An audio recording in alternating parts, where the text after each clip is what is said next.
십자가의 길에서 빗나간 베드로 두 번째 시간에 주시는 하나님 말씀은 신약 성경 중에 마태복음 17장 1절에서 8절의 말씀입니다. 신약 성경 28면이 되겠습니다. 신약 성경 28면 마태복음 17장 1절에서 8절의 말씀 봉독할 때 살아계신 주님의 음성을 들으실 수 있기를 바랍니다. 엿새 후에 예수께서 베드로와 야고보와 그 형제 요한을 데리시고 따로 높은 산에 올라가셨더니 그들 앞에서 변형되사 그 얼굴이 해같이 빛나며 옷이 빛과 같이 휘어졌더라. 그때 모세와 엘리야가 예수와 더불어 말하는 것이 그들에게 보이거늘 베드로가 예수께 여쭈어 이르되 주여 우리가 여기 있는 것이 좋사오니 만일 주께서 원하시면 내가 여기서 초막 셋을 짓되 하나는 주님을 위하여 하나는 모세를 위하여 하나는 엘리야를 위하여 하리이다. 말할 때 호련히 빛난 구름이 그들을 덮으며 구름 속에서 소리가 나서 이르시되 이는 내 사랑하는 아들이요 내 기뻐하는 자니 너희는 그의 말을 들으라 하시는지라.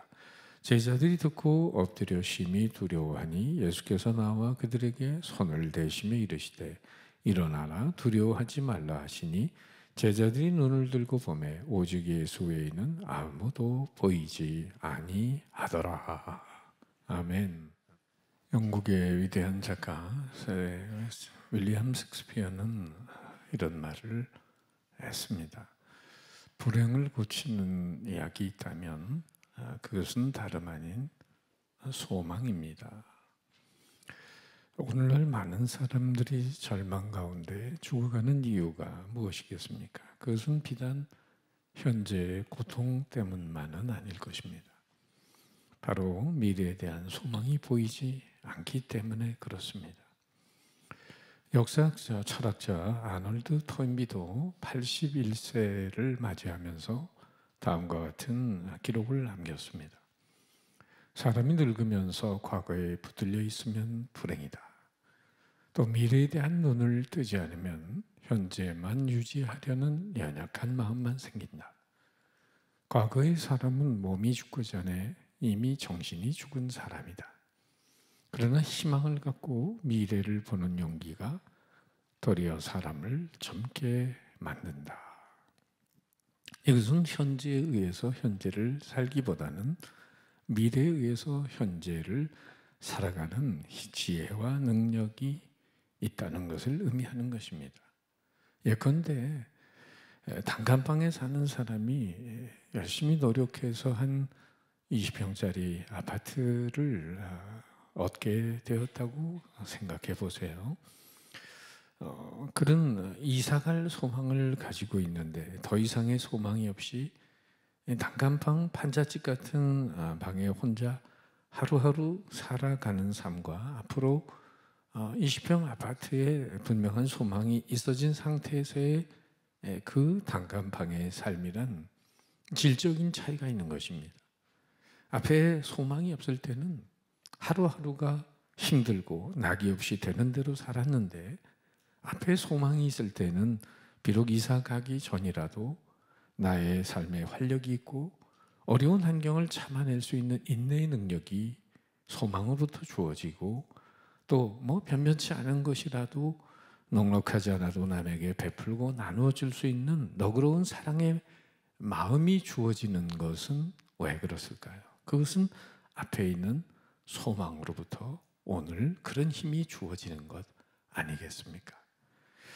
우린 그런 진리를 오늘 말씀을 통해서 깊이 깨달을 수 있습니다. 오늘 본문에 보면 예수님은 사랑하는 제자 베드로, 야고보, 요한을 데리고 다볼산이라는 곳에 올라가셨습니다.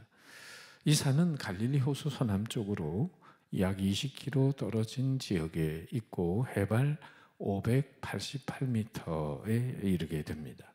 주님은 이 산에서 광채나는 모습으로 변화된 영광을 보여주셨습니다. 그 후에 이 산을 변화산이라고 부르게 되었습니다. 이 변화산에서 예수님은 베드로, 야고보, 요한은 이 세상에서 경험할 수 없는 아주 신비한 체험을 경험하게 된 것입니다. 이제까지 예수님은 그 제자들은 예수님을 랍비로, 스승으로 또 보통 사람처럼 여겨왔는데, 거기서 제자들은 빛보다 더 밝은 예수님의 본래의 모습을 보게 된 것입니다. 뿐만 아니라 구약에서, 성경에서 말로만 듣던 율법의 대표인 모세와 선지서, 예언서의 대표인 엘리야 선지자를 보게 된 것이죠. 또 예수님이 그들과 함께 대화를 나누는 장면을 보게 된 거예요. 이게 정말 꿈인가 생신가, 놀랍고 황홀한 체험을 제자들은 변화산에서 하게 되었습니다. 자, 그러면 우선 예수님은 왜 제자 세 사람을 데리고 변화산에 올라가셨을까요? 오늘 읽은 첫 귀절에 1절에 이렇게 시작하죠. 엿새 후에. 그러면 엿새 전에 무슨 일이 있었습니까? 우리가 잘 아는 대로 앞에 마태복음 16장에서 예수님은 제자들에게 물으셨습니다. 너희는 나를 누구라고 하느냐? 그럴 때 베드로는 멋진 신앙 고백을 하지 않았습니까? 주는 그리스도시요 살아계신 하나님의 아들입니다. 예수님은 천국 열쇠를 준다고 약속하시면서 이제 이 정도의 신앙 고백이라면 십자가의 순환을 얘기해 줘도 되겠구나 생각하시고는 그 대제사장과 장로들에게 붙들려 십자가에 달려 죽으시고 사흘 만에 부활한다는 이야기까지 해주셨습니다. 자, 그런데 갑자기 지난주에 말씀 들은 것처럼 예수님의 옷자락을 붙들고 주여 그리마옵소서, 이 일이 절대로 주님에게 미치지 않으리이다. 그때 우리 예수님으로부터 베드로는 심한 책망을 받았다고 말씀드리지 않았습니까? 어떻게? 사탄아 물러와라, 너는 나를 넘어지게 하는 자로다. 너는 사람의 일을 생각지 아니하고 하나님의 일을 생각지 아니하고 사람의 일을 생각하는도다. 더욱 주님은 책망과 더불어 이 같은 교훈을 주셨습니다. 마태복음 66장 24절이죠. 누구든지 나를 따라오려거든 자기를 부인하고 자기 십자가를 지고 나를 따를 것이니라.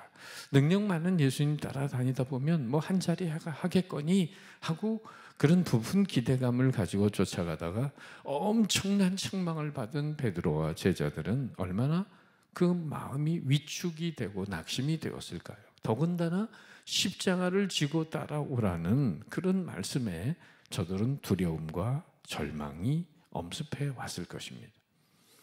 바로 그 사건이 있은 지 엿새 후에 예수님은 세 제자를 데리고 변화산에 올라가셨습니다. 왜?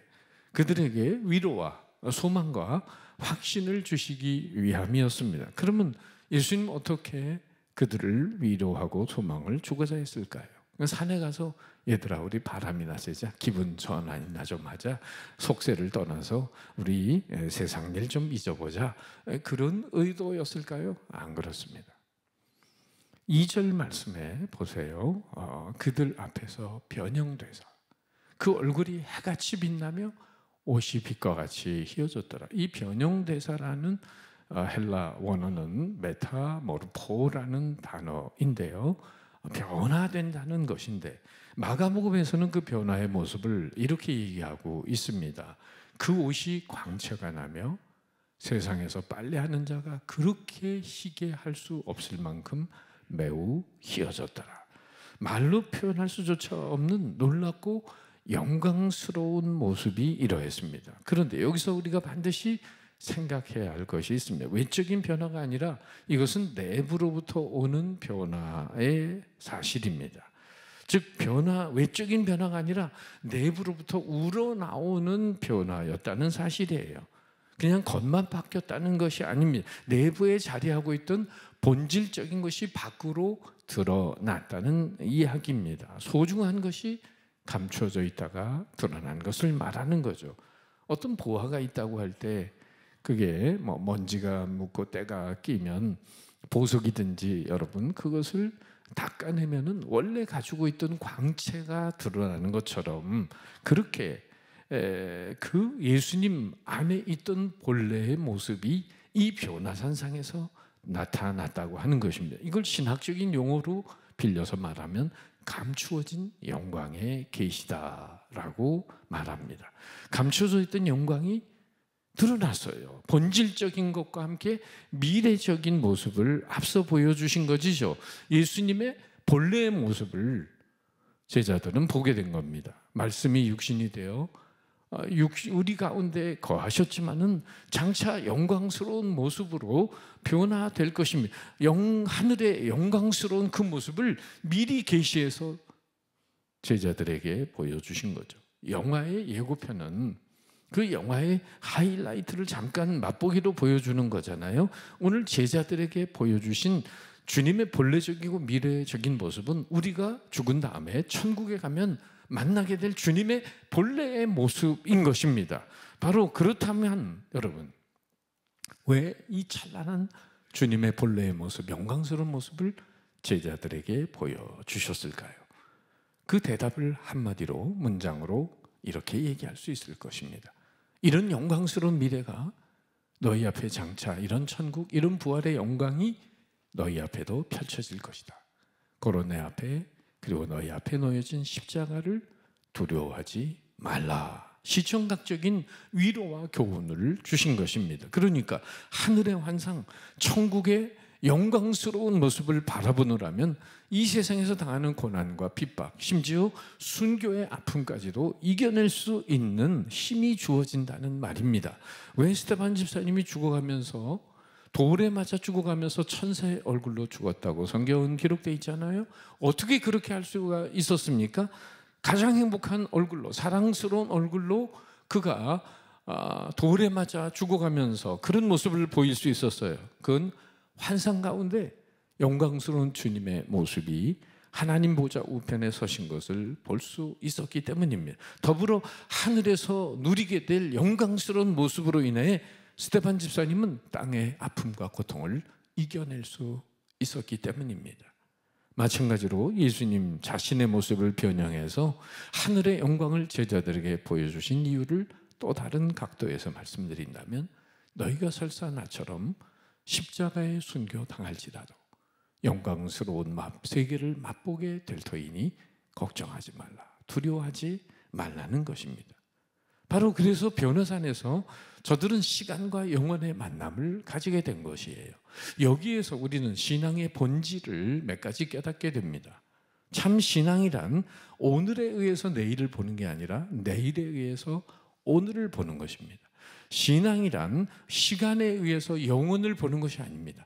영혼에 잇대어 오늘의 시간을 들여다보는 것입니다. 신앙이란 여기서 저 위를 바라보는 게 아닙니다. 저 위에서 오늘의 현실을 들여다보는 것입니다. 신앙은 하늘 아래서 받게 될 장차 받을 큰 영광의 면류관, 그것을 바라보며 오늘의 고난을 이겨내는 것입니다. 믿습니까? 여러분, 오늘 우리들의 삶이 피곤하고 힘들고 어렵다고 한다면 무슨 생각을 해야 될까요? 바로 오메가 포인트를 생각하셔야 됩니다. 장차 천국에서 누리게 될 영원한 안식과 그 영광스러운 세계를 마음에 품으시면 됩니다. 하늘로부터 세상을 이기는 힘이 주어지게 될 줄 믿습니다. 여인들이 갖는 해산의 수고는 적지 않은 고통이지요.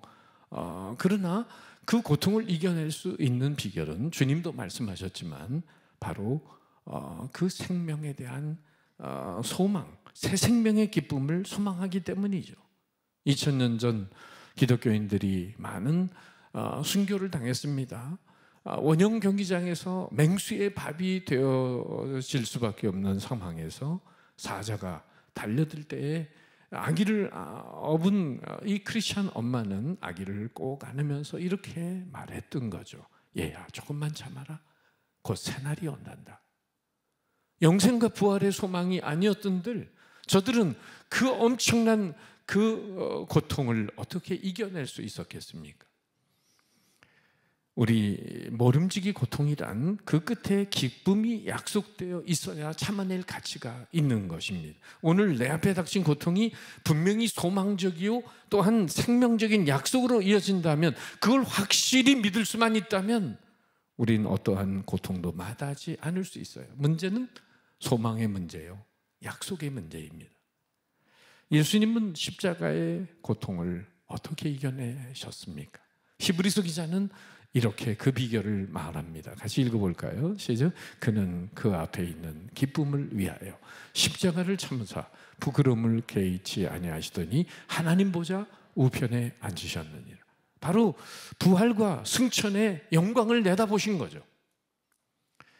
헨리 모리슨이라는 아프리카 선교사님이 계셨습니다. 금세기 초 아프리카에서 약 40년 동안 개척적인 선교 사역을 하면서 건강도 잃어버리고 가족도 잃어버리고 늙은 선교사가 돼서 고향인 미국으로 돌아오는 배를 타고 있었습니다. 그런데 그 배에는 마침 아프리카 한 나라를 순방하고 그리고 휴가 중에 사냥을 하고 돌아오는 미국의 데오르드 루즈벨트 대통령이 타고 있었습니다. 배가 뉴욕 항구로 입항을 할 때 바로 대통령이 환영하면서 그 붉은 레드 카페트가 깔리고 군악대의 빵빠레가 울렸습니다.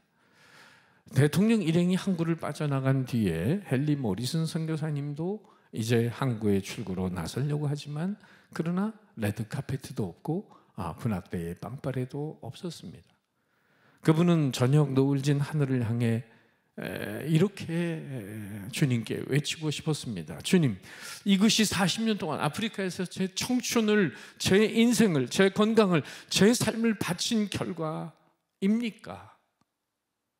대통령은 한 나라를 순방하고 돌아올 때 이렇게 본국에서 대대적인 영접을 하는데 아프리카 오지에 가서 40년간을 헌신했던 이 순교적인 삶을 살았던 선교사님에게 돌아온 보상은 아무것도 없는 걸 보고 하소연하는 마음을 가졌을 때 주님이 저녁 노을 사이로 조용하게 음성을 들려주셨습니다.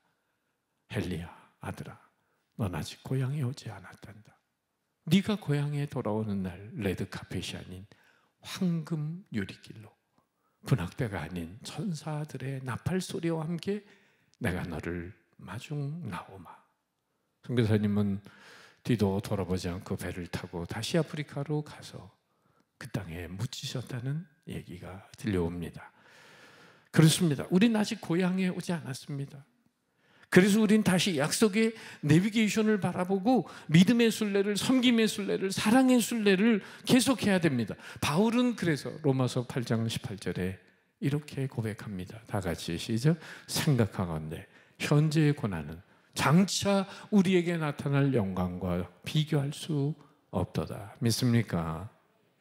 또한 우리가 영적인 변화산에 올라가서 끊임없이 영혼에 잇따은 그 은혜를 맛봐야 할 이유를 우린 베드로의 고백을 통해서 엿볼 수가 있습니다. 4절 말씀입니다.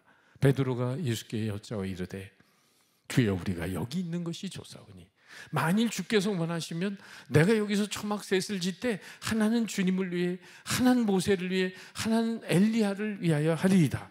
그러니까 베드로는 이런 신비한 체험을 하고는 세상 궁궐에서 사는 것보다 바로 변화산에서 초막 짓고 사는 것이 더 좋겠다는 생각을 하게 된 거죠. 이와 같이 우리가 세상의 궁궐에 사는 것보다 이 산 위에 초막 짓고 주님과 함께 살고 싶습니다. 이런 고백은 우리 신앙 생활 중에서 아주 매우 중요한 고백이에요. 그건 마치 사도 바울이 빌립보 3장에서 고백하는 것처럼 내 주 예수 그리스도를 아는 것이 가장 고상함을 인하여 이전에 좋아하던 것들, 모든 것들을 배설물처럼, 분토처럼 버렸다고 하는 고백과 같은 맥락입니다. 여러분, 바울이 자신이 좋아하던 모든 것들을, 그 화려한 이력과 경력과 그 모든 것을 분토처럼 여길 수 있었던 비결이 뭘까요? 바로 고린도서 12장에는 그가 영이 빠져나가서 하늘나라 3층 천에 다녀온 경험을 고백하고 있습니다. 천국을 한번 보고 와서 높은 곳에서 이 세상을 내려다볼 때 이 세상 것을 얻으려고 바울이 몸부림쳤을까요? 아닙니다. 다 버렸습니다. 하늘에 한 번 그 천상의 세계를 경험하고 이 세상을 내려오니 사람들이 돈 때문에 살고 죽고 사랑 때문에 살고 죽고 세상에 부질없는 것 때문에 살고 죽는 이 모든 것들이 하찮게 여겨질 수밖에 없었던 거죠. 바울은 그래서 다 버렸습니다. 버리고 또 버리고 매맞고 주님 때문에 감옥을 가도 그 속에서 찬송하고 감사의 기도를 드려요. 얼마든지 이 세상을 초월해서 사랑하는 은혜와 능력이 바로 저 하늘나라부터 다가오는 것을 바울은 깨달았습니다. 바로 이러한 영적 체험을 했기 때문에 바울은 이전에 좋아하던 것들을 분토처럼 여겼습니다. 오늘 본문 자세히 보면 베드로가 자기 욕망에서 떠나 있는 것을 볼 수 있어요. 왜? 초막셋을 지켰다면서 자기 초막은 없거든요. 저는 이걸 보면서 천국에 가면 자기 중심적인 사람은 하나도 없겠구나. 엄청난 하늘의 영광스러운 세계를 맛보면서 자기 이익과 자기 욕심과 자기 욕망이 그곳에 존재할 수 없구나 하는 생각이 들어요. 여러분, 또 하나 생각해 보면 그래도 베드로는 처자가 있는 몸이잖아요. 그런데도 우리 그 초막셋을 짓고 변화산에서 영원토록 살고 싶다 하는 이야기를 들어보면 우리 곁에서 세상을 먼저 떠나신 분들 너무나 좋은 곳에 이 세상 생각 아무것도 안 하고 너무나 좋은 곳에 안식의 축복을 누리고 계시다는 것을 믿으시기 바랍니다. 그분들은 이런 고백을 천국에서 하고 계신 거예요. 여기 있는 것이 좋사오니. 고생은 우리가 하는 거지. 예수 믿다 천국 가신 분들은 아무런 고통이 없고 정말 이 세상 생각 싹 잊어버리고 오로지 주님 곁에서만 기쁨과 감사와 은혜가 넘치는 삶을 살고 계신 거죠. 천국이 얼마나 좋은지는 알잖아요. 우리가 갔다가 좋아서 되돌아온 사람이 없다고. 여러분, 제가 한 번은 미국을 가다가 비행기를 타고 가는데 구름이 잔뜩 먹구름이 꼈어요. 그런데 구름 위로 비행기가 나르는데 찬란한 햇빛이 쫙 비치고 하는데 너무나 그 빛이 아름다웠어요. 그런데 갑자기 비행기 기장이 아나운서를 하는데 이 지금 구름 밑에는 엄청난 소나기와 그리고 먹구름이 깔려 있습니다. 폭풍이 불고 있습니다. 그래서 얼뜻 그 생각이 한자의 생각이 났어요. 운회창천이라는 한자가 있네. 이것은 먹구름 위에 푸른 하늘이 있다는 뜻입니다. 여러분, 똑같은 구름인데 아래서 보면은 폭풍우가 치고 소나기가 내리는데 위에서 보면 그 엄청난 먹구름 위에 아름다운 천상의 세계가 있는 것을 보게 되는 거죠. 그때 알았습니다. 똑같은 모습을 봐도 성령의 은혜를 체험하고 보면 위에서 내려다보는 아름다운 시각을 우리가 가질 수 있겠구나. 비행기 타고 높은 곳에 올라가서 이 땅을 한번 내려다보세요. 자동차 기어가는 개미 같죠? 아무것도 아닌 것처럼 보이잖아요. 우리가 그런데 이 세상에 집착하고 사는 이유는 뭐예요? 10평에 사냐, 20평에 사냐, 50평에 사냐, 이걸 가지고 신분과 능력의 차이를 구분합니다. 비행기 타고 올라가면 정말 아무것도 아닌 것처럼 보이는데 성령의 충만한 가운데 영적인 그런 하늘 시점에서 보면 세상에 있는 건 아무것도 아닌 거거든요. 문제는 내 마음의 시선이고 영의 시선입니다. 우리가 비행기 타고 보면 땅에 있는 집만이 아니라 자동차만이 아니라 누가 키가 큰지 작은지도 안 보여요. 누가 예쁜지 안 예쁜지도 안 보여요. 누가 콧대가 높은지 적은지도 안 보여요. 이 세상 관점으로 바라보는 사람들은 어떻습니까? 누가 공부를 많이 했냐? 어느 학교 나왔느냐? 누가 돈이 많으냐? 누가 더 큰 아파트에 사느냐? 누가 쌍꺼풀이 멋지냐? 누가 코가 5cm 올라갔냐? 4cm 올라갔냐? 돈을 더 벌려고 눈을 까올리고 코도 올리고 멋지게 하고 집을 넓히는데 온통 신경을 쓰고 살잖아요. 그런데 하늘의 관점에서 보면 그게 아무것도 아니라는 거죠. 여러분, 우리가 이렇게 변화산의 체험, 영적인 신비한 은혜의 체험은 세상 궁궐을 우습게 볼 수 있는 은혜가 주어지는 줄 믿습니다. 이런 믿음을 가진 사람이 세상을 이기며 살아갈 수 있기 때문에 우린 변화산의 영적 체험이 오늘 우리에게도 때때로 필요한 것입니다. 그런데 한 가지 더 생각할 것은, 그러면 이런 변화산의 체험만 하면 되느냐 하는 것입니다. 그렇지 않아요. 베드로가 주님에게 초막 건립을 제안했을 때 주님은 거절하셨습니다. 왜 그랬을까요? 문제는 오늘날 변화산에서 내려오지 않고 거기서 초막만 짓고 살고 있는 사람들이 있다는 거죠. 자기 혼자 신앙의 황홀경에 빠져서 변화산 위에서 은혜에 안주하고 있는 사람들의 모습을 의미하는 겁니다. 이게 심한 사람들은 집도 팽개치고 자식도 팽개치고 기도원에 가서 살면서 신령한 은혜 가운데 산다고 할렐루야를 외치며 몽롱한 상태에서 황홀경에 빠져 있는 사람들이 있어요. 심지어 그러다가 이단에 빠진 사람들도 있고요. 그 성경적인 것이 아닙니다. 올바른 신앙이 아닙니다. 어찌 보면 오늘 베드로의 초막 건립 제안은 예수님의 십자가 길을 포기하라는 또 다른 간접적인 걸림돌이 되고 있는 것입니다. 그러니까 십자가를 주님이 지신다고 할 때는 주여 그리마옵소서 하다가 변화산의 영광스러운 모습을 보여주실 때는 주여 계속 여기 머무시옵소서 여기는 것이 조사오니, 자칫하면 십자가가 있는 갈보리산보다 변화산의 영광스러운 은혜만을 좋아하는 것을 조의해야 합니다. 이것은 곱게는 은혜 안에 안주하는 자의 모습을 가리키는 것이고, 지나치게는 계속해서 신비적인 체험과 은사주의에 빠져서 정상적인 삶을 이탈한 비정상적인 신자들의 모습을 보여주고 있는 것입니다. 변화산의 초막을 위하여 세상의 부귀영화에 초연한 것도 중요하지만 여러분, 그것이 우리의 믿음의 최종 목표가 아닙니다. 변화산 초막을 위하여 세상의 궁궐을 버릴 수 있는 믿음을 가지는 것도 중요하지만 그 믿음을 가지고 초막 짓고 변화산에 살자는 게 아닙니다. 바로 그런 힘을 가지고, 그런 능력을 가지고 이 불의한 세상, 병든 세상에 내려와서 어둠의 권세를 제압하고 하나님 나라를 세우고 바로 하나님의 뜻을 이루는 것이 우리의 본분이며 사명인 줄 믿습니다. 때문에 우린 이 악하고 험하고 악한 세상 속에 살면서 믿음을 지키기 위해 때때로 주일마다, 새벽마다, 또 순간순간 영혼에 잇닿은 신비한 체험을 할 필요가 있습니다.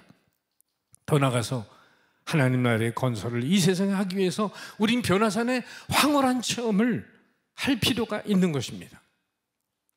그래서 간절한 마음으로, 사모하는 마음으로 주일 예배, 새벽 기도, 1:1 제자훈련, 소그룹 성경 공부, 그리고 인카운터 수양회 등 이런 모임을 통해 성령 체험을 깊이 하면서 주님을 만나야 할 필요가 있습니다. 그리고 하나님의 임재와 능력이 나타나는 우리의 정기적인 순모임, 때때로 기도원 집회나 부흥회를 통해 우리는 영적인 변화산에 올라가야 할 필요가 있습니다.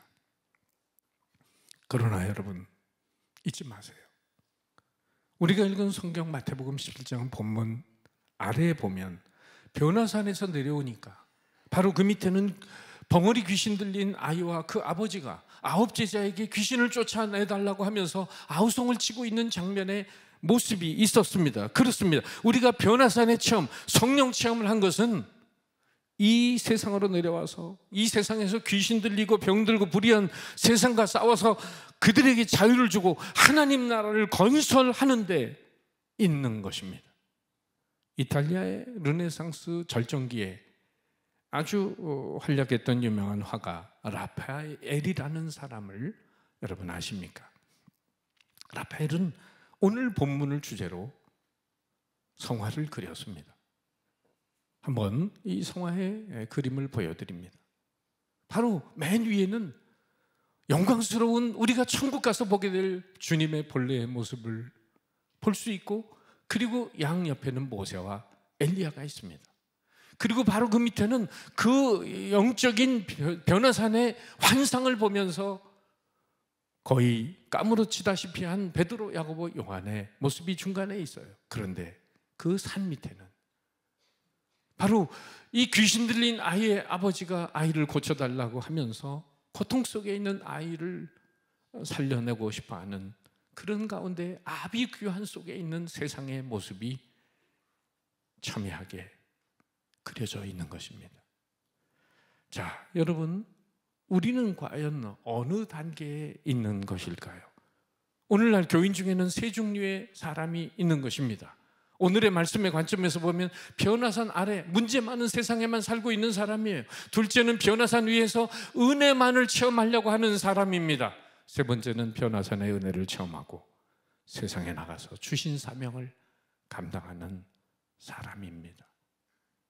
여러분, 우리는 몇 번이 돼야 합니까?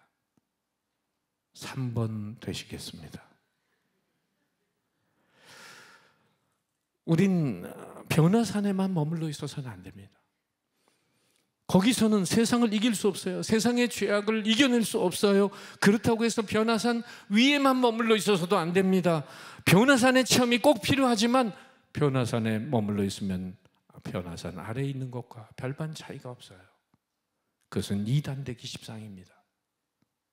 내려와야 됩니다. 내려와서 변화산에 받은 은혜와 그 능력, 신령한 체험을 가지고 내 가정에서, 내 일터에서 하나님 나라를 건설하며 작은 빛된 삶을 우리는 살아가야 하는 것입니다. 늘 영원에 잇대어 잇따은 하늘나라를 경험하는 이 시간을 통하여 주님이 세상에서 기뻐하시는 삶, 승리의 삶을 살아가는 은혜가 있으시기를 주님의 이름으로 축복합니다. 기도하겠습니다.